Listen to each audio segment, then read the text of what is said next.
चाहिए। बहुत सारे आप देखते हैं कि पानी लेने जाता है तो टीचर्स, आज के जो टीचर्स हैं वो कहते हैं कि नहीं तुम छोटी जाति के हो, तुम वहाँ से पानी नहीं ले सकते।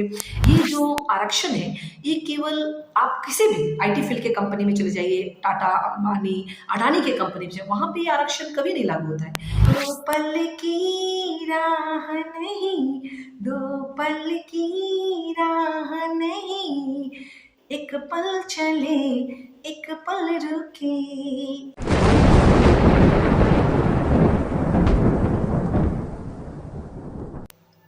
नमस्कार, मैं आरती राय आप सबका स्वागत करती हूँ आपके अपने होस्ट और दोस्त आफ्ताब परवेज के इस यूट्यूब चैनल माय डियर जिंदगी में। आप सब जानते होंगे मेरा ताल्लुक भारतीय राष्ट्रीय महिला कांग्रेस की कार्यकर्ता के तौर पे है और आज इस नए वीडियो में हम बात करेंगे मेरी पार्टी द्वारा अपनाए गए एक ऐसे योजना की जो हमने अब तक इतनी मुखरता और प्रखर ढंग से नहीं उठाया था पूर्व में। अब हम उसकी बात आज करेंगे। तो हम आज बात करेंगे आरक्षण की। आरक्षण एक ऐसा जटिल विषय जो आज़ादी से लेकर अब तक एक गहन चिंतन, मनन और चर्चा का विषय बना है। कुछ लोग कहते हैं कि आरक्षण नहीं होना चाहिए, समाज में आरक्षण होने से समान व्यक्ति को वो अधिकार नहीं मिलता है जो कि मिलना चाहिए। और बहुत सारे लोग इसके ऊपर बहुत सारी बातें करते हैं, जो जनरल लोग हैं वो इसके अगेंस्ट बात करते हैं, बहुत सारी बातें हैं। बट हमारी पार्टी का ऐसा कुछ मानना है। इसकी शुरुआत मैं अपने ज़िंदगी से करूँगी। जब मैंने जब 10+2 किया, एक छोटी सी उदाहरण से, कि किसी के भी व्यक्तिगत जिंदगी में कुछ ऐसे पल और क्षण आते हैं जिससे वो फील करता है कि हाँ क्या है मतलब आरक्षण। तो मैंने आरक्षण को पहली बार तब झेला जब मैं 10+2 करने के बाद मैंने अपने कॉलेज में गई, विमेंस कॉलेज में। तो देखिए समाज हमें क्या क्या सिखाता है। जब मैं अपने विमेंस कॉलेज में गई तो that time in 2004 I got 62% marks in +2 and I am looking forward to take admission in history honours that time in women's college. I am talking about Patna university women's college. तो ऐसा हुआ कि मैं गई, हमने अप्लाई किया, सब कुछ किया, कुछ मेरे साथ के फ्रेंड्स लोग ने भी किया।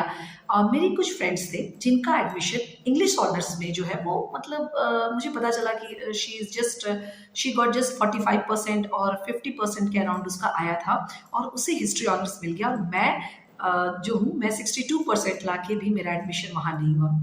तब मेरे दिल में मतलब बहुत बुरा लगा कि क्यों ऐसा नहीं होना चाहिए, मुझे क्यों नहीं मिला। मुझे बहुत बुरा लगा। मुझे लगता है कि हर एक नौजवान भारतीय युवा या युवती को इससे कभी ना कभी जीवन में सामना करना पड़ता होगा। मूलतः मैंने रिजर्वेशन उस समय बहुत मुझे बुरा लगा था कि ये कोटा नहीं होना चाहिए। कोटा होने से क्या है कि कम मार्क्स वाले बच्चे वहाँ चले जाते हैं और अच्छे मार्क्स वाले नहीं आते, ऐसा मुझे भी लगा था। बट जब मैंने ग्रेजुएशन में तो नहीं हुआ, मैंने और कहीं से मैंने ग्रेजुएशन किया। फिर मेरे को जो आगे जो जर्नलिज्म जो भी करा था मैंने किया।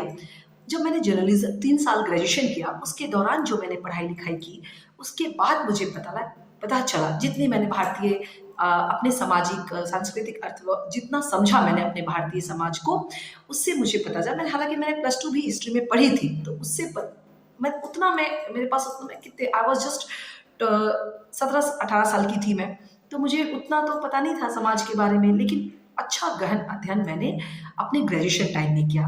और तब जब मैंने पूरे भारत की अपनी प्राचीन, मध्यकालीन, आधुनिक भारत को जब मैंने समझा और यहाँ के लोगों के बारे में जाना, तब मुझे लगा कि जो हमारे फोरफादर, जो हमारे संविधान के निर्माता थे, जो नेहरू थे, अम्बेडकर थे, जो भी हमारे थे, उन लोगों ने जो संविधान में प्रावधान किया था छोटे वर्ग के लोगों को मुख्य धारा से लाने के लिए, वो उनका जो मतलब मैं कह सकती हूँ कि वो काबिले तारीफ था। और जो समाज में आज के समय में शोषित, दलित, वंचित जो लोग हैं, जो मुख्य धारा से आज भी जुड़ना चाहते हैं, वो अभी भी पूरी तरह से जुड़ नहीं पाए। आज़ादी के 77 साल हम कंप्लीट करने वाले हैं, अभी तक भी हम लोग उसमें पूरी मुख्य धारा से वो नहीं जुड़ पाए हैं। तो मैं ऐसा मानती हूँ कि उस समय तो मैं बहुत बुरा लगा, लेकिन जब मैंने पूरी भारत के समाज चीज़ों को पढ़ा और जाना, तो मुझे लगा कि आरक्षण जो उनको दिया गया है, चाहे वो सेक्शनल आरक्षण हो, सर्विसेज में दिया गया आरक्षण हो, और भी बहुत जगह पे है, तो वो बहुत ही सही है।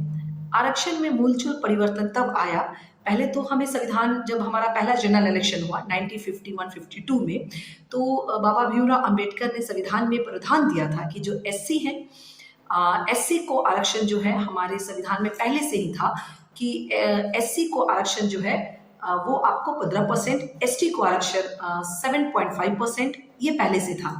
लेकिन इसमें एक बहुत ज़्यादा जो परिवर्तन आया वो आया 90 के दौरान, जब ओबीसी कमीशन, मंडल कमीशन को लागू किया, तो उससे क्या है, अति पिछड़ा जो ओबीसी वर्ग है उसको 27% का रिजर्वेशन मिलने लगा। और उसके पहले देखा जाए तो हमारे जो हमारे जैसे कहते हैं ना सर्विसेज में थे, जैसे आईएएस आईपीएस बहुत कम थे, उसके पहले बिल्कुल नहीं थे। लेकिन जैसे ओबीसी को आरक्षण मिला तो वो मुख्य धारा से जुड़ने लगे और भारत के योगदान में अपना महत्वपूर्ण भूमिका भी निभाने लगे। हर तरह से योजना बनाने में, भारत को विकसित करने में, कैसा राष्ट्र बनाए, इस तरह के बातों में वो अपना महत्वपूर्ण योगदान देने लगे। तो आरक्षण एक समय था जब हमारी पार्टी इस विषय पे एक ऐसी बात कही जाती है कि जो 90 के समय, हालांकि बीपी सिंह उस समय हमारी पार्टी द्वारा तो नहीं, हमने तो इसका उतना विरोध किया था जब ये आई थी। तो हमारे देश के प्रधानमंत्री थे विश्वनाथ प्रताप सिंह, और उस समय ओबीसी कमीशन को लागू किया था। ये 90 का दौर था। हम लोग उस समय विपक्ष में थे और हमारे जो प्रधानमंत्री पूर्व थे उन्होंने इसके ऊपर 3 घंटे का बोला था कि नहीं, आरक्षण नहीं होना चाहिए, बहुत सारी बातें हैं इस पे कही थी, जिसपे हमें आरोप भी लगता है कि हम ओबीसी विरोधी हैं, हम दलित विरोधी हैं, पिछड़ा विरोधी, बहुत सारी बातें हमारे पार्टी के बारे में कही जाती है। बट अब आज़ादी के इतने वर्ष बाद, 60 साल बाद, हमारी पार्टी ने एक मूलचूल परिवर्तन किया है और हम इस आरक्षण के पुरजोर समर्थन करते हैं। यही नहीं, हमारी पार्टी इससे एक कदम और आगे जाके कहती है, अभी चूंकि 2024 का जनरल इलेक्शन बहुत पास आने वाला है, तो इसमें हम बात ये करते हैं कि अगर देश की जनता ने हमें बहुमत दिया तो सत्ता में आने के बाद हमारे जो मुख्य नेता है राहुल गांधी जी, वो कहते हैं कि सबसे पहला जो हम काम कराएंगे, मैं बिहार से हूँ, मेरे बिहार राज्य में बिहार की सरकार अभी तो खैर बदल गई, जब जेडीयू और आरजेडी की सरकार थी उसके उसमें हम भी शामिल थे, भारतीय राष्ट्रीय कांग्रेस भी उसमें शामिल थी। तो हमारी पार्टी ने यहाँ पे जातीय जनगणना कराई। जातीय जनगणना करने के बाद इस राज्य ने जो हमारा एक पूर्व मुख्यमंत्री थे, जिसे हम सामाजिक न्याय के दादा के रूप में जानते हैं, कर्पूरी ठाकुर की ने भी बहुत पहले प्रावधान किया था बिहार में पहले से आरक्षण का, उसको और हम जेडीयू और आरजेडी की सरकार ने आगे किया, हम भी उसमें शामिल थे। और जाति आधारित जिसकी जितनी संख्या भारी उसकी उतनी हिस्सेदारी पे हमारी पार्टी भी चल रही है। और हमें ऐसा लगता है कि जो ऐसे समाज, ऐसे वर्ग, ऐसे जाति, ऐसे समुदाय, ऐसे पिछड़ा वर्ग जो समाज के मुख्य धारा से नहीं जुड़े हैं, उनको हम समाज के मुख्य धारा में लाएं। मुझे ऐसा लगता है कि ये समाज संपूर्ण विकास जो है केवल आरक्षण के माध्यम से उन अति पिछड़े जातियों में नहीं हो सकता है, कुछ और भी हमें लाना पड़ेगा। आरक्षण से वो सर्विसेज में आएंगे, अपने जीवन को बहुत बेटर बना सकते हैं। लेकिन एक तरह का और भी आरक्षण है जो हमारे समाज में है, वो उस आरक्षण के बाद हमारी पार्टी पहले से उसका पुरजोर विरोध करती है। जैसे आज भी आप देखेंगे कि छोटी जाति के वर्ग के लोगों के साथ वो समानता का व्यवहार नहीं किया जाता है। ये आज से बहुत अछूत जिसे कहा जाता है वो नहीं किया जाता, हम इसका पुरजोर विरोध करते हैं कि ऐसा नहीं होना चाहिए। बहुत सारे आप देखते हैं कि पानी लेने जाता है तो टीचर्स, आज के जो टीचर्स है वो कहते हैं कि नहीं, तुम छोटी जाति के हो, तुम वहाँ से पानी नहीं ले सकते। इस तरह की जो सामाजिक उच्च नीच की भावना है, इसका तो हमारी पार्टी बहुत ज़्यादा विरोध करती थी, पहले से भी, आज भी हम करते हैं। लेकिन हमने इस अपने एक कदम आगे ये बढ़ा है कि हमने कहा है कि जाति आधारित जनगणना, जो कि वैसे भारतीय संविधान में अभी के प्रावधान के अनुसार जो है वो एसटी को है 7.5 आरक्षण है, एससी को है 15%, ओबीसी को है 27%। और अभी वर्ष 2019 में तत्कालीन सरकार ने ईबीसी मतलब इकोनॉमिक बैकवर्ड क्लास के वर्ग के लोगों के लिए, मतलब जनरल में जो थोड़े आर्थिक रूप से पिछड़े वर्ग हैं उनके लिए 10% का आरक्षण दिया। लेकिन यह आरक्षण में किसी तरह की कोई आंकड़ा नहीं प्रस्तुत की गई सरकार द्वारा। चूंकि 2019 का चुनाव था तो चुनावी लाभ लेने के लिए सरकार बहुत जल्दी जल्दी में इस कानून को लाई। और जब ये कानून आया, इम्प्लीमेंट हो गया, तो उसके बाद बहुत सारे सुप्रीम कोर्ट में याचिका भी दायर इसके खिलाफ। लेकिन फाइनली 8 नवंबर, वो तारीख था 8 नवंबर 2020 को, जब हमारे माननीय सुप्रीम कोर्ट ने इसको संवैधानिक दर्जा दे दिया और उसको संविधान की धारा शायद 103 संशोधन में उसको संवैधानिक मिल गया, हक मिल गया। और वो बिल्कुल EWS को भी, जैसे कि SC ST OBC को मिलता है, उसके तहत 10% का आरक्षण दिया जाएगा।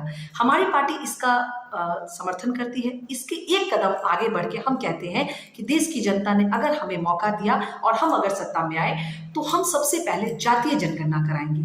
और अभी तक इन सारे को मिला दिया जाएगा, SC ST OBC और EWS को, तो ये टोटल जो आरक्षण होता है वो होता है 59 कुछ परसेंट, जो कि ऑलरेडी ऐसा कहा जाता था पहले कि आरक्षण जो है वो 50% से ज़्यादा नहीं हो सकता है, जिसको ये सरकार तोड़ चुकी है। तो हमारी पार्टी ऐसा कहती है कि हम एकदम आंकड़ों के आधार पे, जैसे बिहार सरकार ने अपने तर्ज पे किया और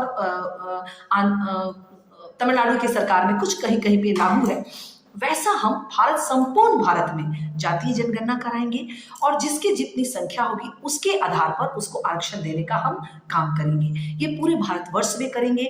और जो 50% का जो कैप था, जो कि उसे पहले भी हटा चुकी है इसकी सरकार, तो हम एक कदम और आगे बढ़ाएंगे और इस आरक्षण को और अच्छे से लागू करेंगे।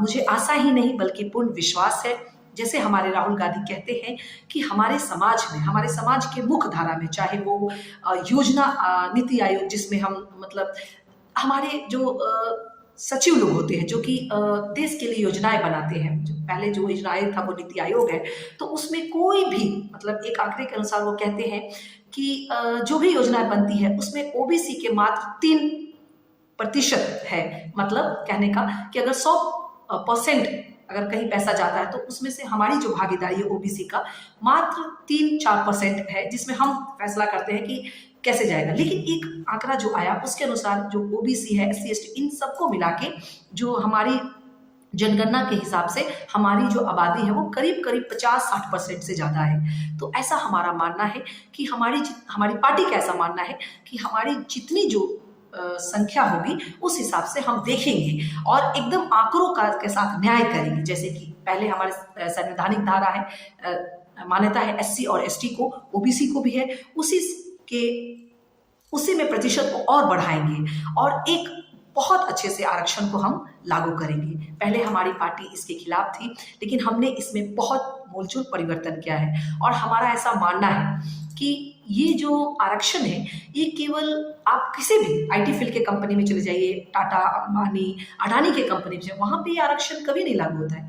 ये जो सोशल कुचलित तबके जो सोसाइटी के लोग हैं उनको समाज के मुख्य धारा में जोड़ने का जो काम करती है वो हमारी PSU करती है। इसीलिए हम कहते हैं कि अगर आरक्षण को बचाना है और समानता के अधिकार को लागू करना है तो ये जो प्राइवेटाइजेशन है उनको किसी तरह से रोकना पड़ेगा। हम कहते हैं कि प्राइवेटाइजेशन जरूरी है। मैंने वो 90 के दौर में आया, हमारी सरकार ने लाया, उस समय बहुत था। लेकिन आजकल क्या है, एक्सट्रीम प्राइवेटाइजेशन हो रहा है, जिससे क्या है वो एक्सट्रीम प्राइवेटाइज वो एकदम बहुत ज़्यादा कैपिटलिज्म, मतलब एक मोनोपोली बन जाती है। तो वैसा नहीं होना चाहिए, हम उसके खिलाफ हैं। और हम ऐसा कहते हैं कि ये जो आरक्षण है अगर संभव हो तो पहले हम सरकारी में अच्छे से लागू करेंगे जनसंख्या के हिसाब से, फिर प्राइवेटाइजेशन में, जैसे अभी कहते हैं कि मीडिया में कि आपको पत्रकार तो मिल जाएंगे लेकिन कोई भी SC ST OBC वर्ग के कोई जैसे एडिटर नहीं आपको मिलेगा, यही आप कोई भी CEO किसी भी चीज़ में नहीं मिलेगा। तो हमारा ऐसा मानना है कि जब हम आएंगे तो हम इस तरह से इंफ्रास्ट्रक्चर का निर्माण करेंगे सामाजिक और शैक्षणिक जगहों में। अभी भी शिक्षा में देखे जाए कितना सारा OBC को अधिकार, कितने सारे प्रोफेसर हैं जो निकाले जा रहे हैं। आजकल तो UGC में ऐसे प्रोफेसर की भर्ती होती है जो एक कहते हैं ना कि एक विचारधारा से ताल्लुक रखते हैं और उसी विचारधारा के लोगों को उसमें मान्यता दी जा रही है। तो बस मेरा ये कहना है कि आप हमारा समर्थन करें, हमारी पार्टी जो हम 60 साल 50 साल जो काम नहीं कर पाए, अब हमारी पार्टी भूल चूक जनता से माफ़ी मांगते हुए आरक्षण की हम बात करते हैं। हम कहते हैं कि जनता ने अगर हमें मौका दिया 2024 में और हम अगर सत्ता में आए तो हम जातीय जनगणना कराएंगे और उस हिसाब से जिसकी जितनी भागीदारी होगी उसके हिसाब से आरक्षण को फिर से निर्धारित करेंगे।